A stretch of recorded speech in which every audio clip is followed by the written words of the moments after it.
ಮಳೆ ಹೋದ್ರೆ ಭವಾನಿ ನಗರ ಕಂಪ್ಲೀಟ್ ಕೊಚ್ಕೊಂಡು ಹೋಗ್ತಕ್ಕಂತ ಪರಿಸ್ಥಿತಿ ಇತ್ತು. ಸಪ್ತಗಿರಿ ನಗರ ಇರ್ಬೋದು, ಬೇರೆ ಬೇರೆ ಕಡೆ ಮಳೆ ಅನಾಹುತ ಆದ್ರೆ ರೋಡು ಮನೆಗಳು ನೀರು ನುಗ್ತಕ್ಕಂತಹದ್ದು ಪರಿಸ್ಥಿತಿ ಇತ್ತು. ಇವತ್ತು ಆ ಪರಿಸ್ಥಿತಿ ಇಲ್ಲ.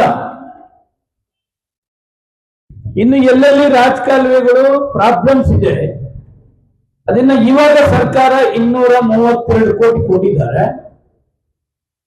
ಆ 232 ಕೋಟಿಲಿ ಈಗ ಆಲ್ರೆಡಿ ಕೆಲಸ ಸ್ಟಾರ್ಟ್ ಮಾಡಿದ್ದಾರೆ. ಇನ್ನೊಂದು 2-3 ತಿಂಗಳಿನಲ್ಲಿ ಅದೆಲ್ಲ ಕೂಡ ಒಂದು ಲೆವೆಲ್ಗೆ ಬರ್ತದೆ. ಅದಕ್ಕೆ ನಮ್ಮ ಅಸಿಸ್ಟೆಂಟ್ ಎಕ್ಸಿಕ್ಯೂಟಿವ್ ಇಂಜಿನಿಯರ್ ಪರಮೇಶ್ವರ್ ಇದ್ದಾರೆ.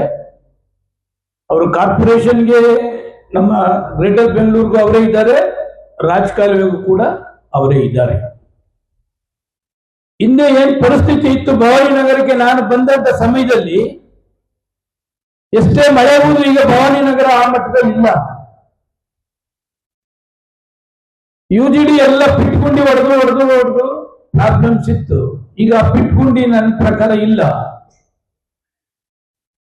ಕಾವೇರಿ ನೀರನ್ನ ಯಾಕೆ ತಗೊಳ್ಳೋದಿಲ್ಲ ಅಂತಂದ್ರೆ, ಕಾವೇರಿ ನೀರಿಗೆ ದುಡ್ಡು ಕಟ್ಟಬೇಕಾಗ್ತದೆ ಅಂತ ಹೇಳಿ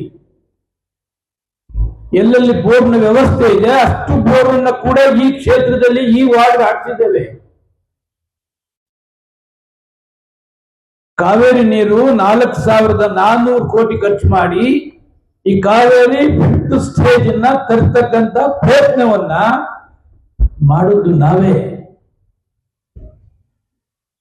ಈಗ ಎಲ್ಲೆಲ್ಲಿ ಲೀಕೇಜ್ ಆಗ್ತದೆ, ಎಲ್ಲೆಲ್ಲಿ ಡ್ಯಾಮೇಜ್ ಆಗ್ತದೆ, ಅದೆಲ್ಲವನ್ನ ಕೂಡ ರೆಡಿ ಮಾಡ್ತಾ ಇದ್ದಾರೆ. ಬಹುಶಃ ಇನ್ನೂ ಕೆಲವು ದಿವಸ ಆಗ್ತದೆ. ನೀರಿಗೆ ತೊಂದರೆ ಇಲ್ಲ. ಕಾವೇರಿದು ಏನು ನಮ್ಮ ಕಬಿನಿ ಇರ್ತದೆ, ಕಬಿನಿ ಕಂಪ್ಲೀಟ್ ತುಂಬಿದೆ. ನೆಕ್ಸ್ಟ್ ಜೂನ್ ಜುಲೈ ಗಂಟ ಕಾವೇರಿ ನೀರು ಕುಡಿತಕ್ಕಂಥದಕ್ಕೆ ತೊಂದರೆ ಇಲ್ಲ.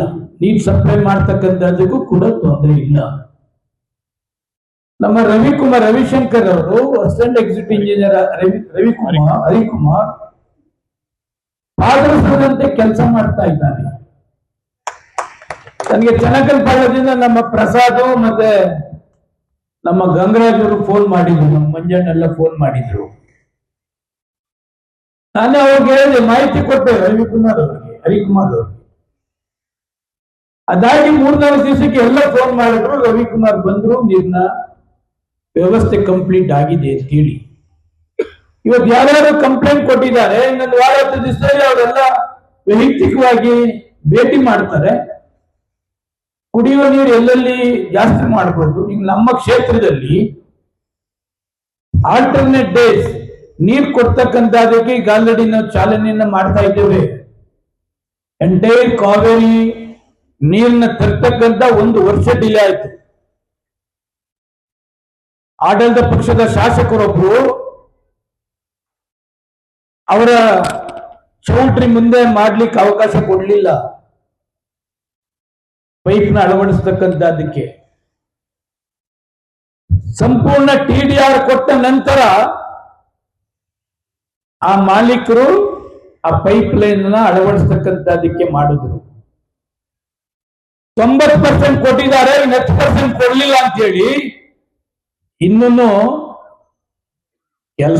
ಕೆಲಸವನ್ನ ಸ್ಟಾಪ್ ಮಾಡಿದ್ದಾರೆ ಆಡಳಿತ ಪಕ್ಷದ ಶಾಸಕರು.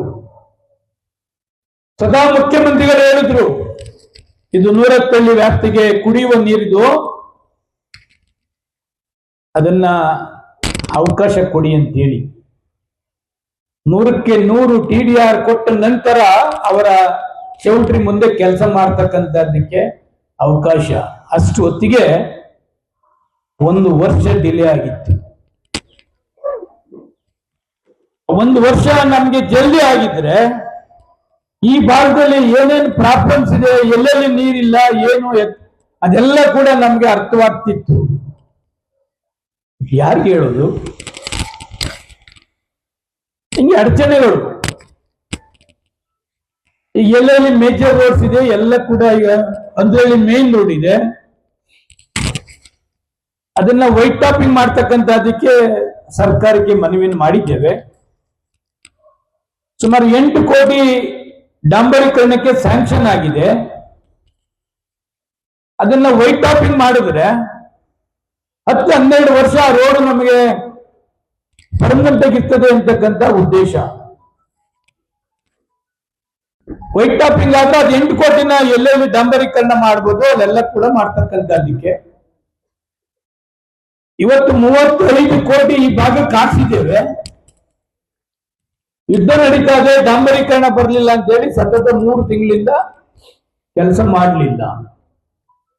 ಅದಕ್ಕೆ ತಕ್ಷಣ ನಾನು ಇಂಜಿನಿಯರ್ಗೆ ಹೇಳಿದೆ, ಡಾಂಬರೀಕರಣ ಬದಲು ಕಾಂಕ್ರೀಟ್ ರಸ್ತೆ ಮೇಲೆ ವಾರ್ಡಲ್ಲಿ ಮಾಡಿ ಅಂತ ಹೇಳಿ. ಎಷ್ಟೋ ಜನ ಕಾಂಕ್ರೀಟ್ ಮಾಡ್ತಕ್ಕಂಥದ್ದಕ್ಕೆ ಒಪ್ಪಿಗೆ ಕೊಟ್ಟರು, ಅದೆಲ್ಲ ಕಾಂಕ್ರೀಟ್ ರಸ್ತೆ ಕೂಡ ಆಗಿದೆ.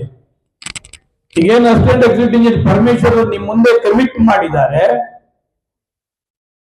ಅದೆಲ್ಲವನ್ನ ಕೂಡ ನಮ್ಮ ಲಿಖಿತ್ ಗೌಡ್ರು ಏನು ವಾರ್ಡ್ ಅಧ್ಯಕ್ಷರಾದ್ಮೇಲೆ ಎಂಟೈರ್ ದೊಡ್ಡಬಿದಿರ್ಕಲ್ಲಿ ಎಲ್ಲೆಲ್ಲಿ ಕೆಲಸ ಆಗಬೇಕು ಅದೆಲ್ಲವನ್ನ ಕೂಡ ಪಟ್ಟಿ ಮಾಡಿ ಒಂದೊಂದೇ ಆ ವಾರ್ಡ್ ಅನ್ನ ಕಂಪ್ಲೀಟ್ ಮಾಡ್ತಕ್ಕಂಥದ್ದಕ್ಕೆ ಚಾಲನೆಯನ್ನ ಮಾಡಿದ್ದಾರೆ.